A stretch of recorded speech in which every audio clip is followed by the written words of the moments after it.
What's going on, WeAreSC.com followers? Once again, Angel Viscarra joined by Garry Paskwietz following USC's 6th PRP of the offseason, and the Trojans were getting things going once again on Brian Kennedy Howard Jones Field. It's the most important position on the football field, and for good reason, signal caller, quarterback.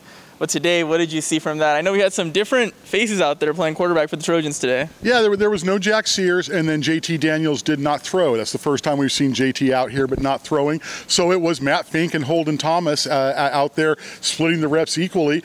Fink is out here, and he's been out here every day, and he is the guy who takes the first team reps, and you can tell the team responds well to him. But Holden Thomas is a guy that he's the four-string guy, and he's the walk-on. But I'll tell you, Angel, this is a very good walk-on quarterback. He's got good size. He throws a good ball, and so if the Trojans need to dip into the depth chart, Holden Thomas isn't a bad one to have out there. Absolutely. Holden Thomas, definitely, when you look at him, immediately brings that nice tall frame for the Trojans, and as a walk-on option, not a bad one for the Trojans. Right. But someone who definitely stood out to a lot of people's eyes today, Austin Appleby. We saw Daniel Matterbaby make his way back last week, but he was pretty impressive today. Yeah, so again, speaking of walk-ons, good walk-ons. Austin Appleby, another guy, really good size. This is in no way a wallflower tight end. When you look at him out there, he fits in sidewise, and he took all the reps. There was no other tight ends going today, and he got a lot of balls. Let's make clear about that. They did not shy away from him just because he was the only one out there. So good day for Austin Appleby.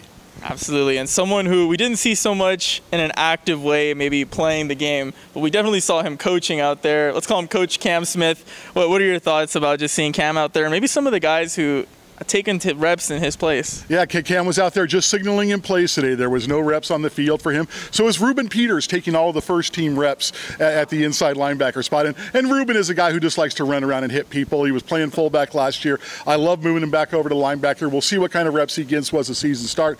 But he was out there, and he's the veteran, and he was the guy taking all the reps.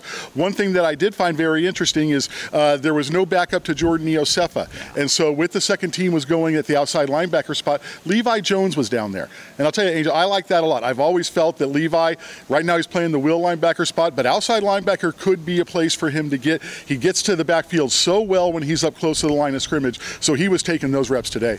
Absolutely. We've been talking about guys maybe that we didn't see today, but some guys that we have seen consistently are these wide receivers, especially Amon-Ra St. Brown.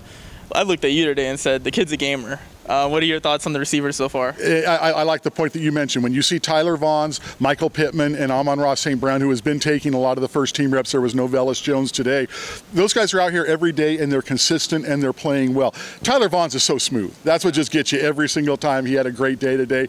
Pittman's out there. We know what he could do. But Amon-Ra St. Brown, yeah, we kind of talked about it, saying there's nothing about this that's too big for him right now. This kid has come in, and he's just saying, hey, I'm going to have a role here, and he looks professional. He looks just real solid out there. You're talking about freshmen are going to make an impact. You put Amon-Ra St. Brown on that list. Yeah, absolutely. I mean, a few months ago, he was in a high school classroom, and he comes out here, and he looks like a top-tier Division I wide receiver. So a lot of promising things we saw out there on the field today from the Trojans. They'll be back at it later this week with another player-run practice. But for now, from Heritage Hall, glorious Heritage Hall, I'm Angel Viscarra, joined by Garry Paskwietz, and you're watching WeAreSC.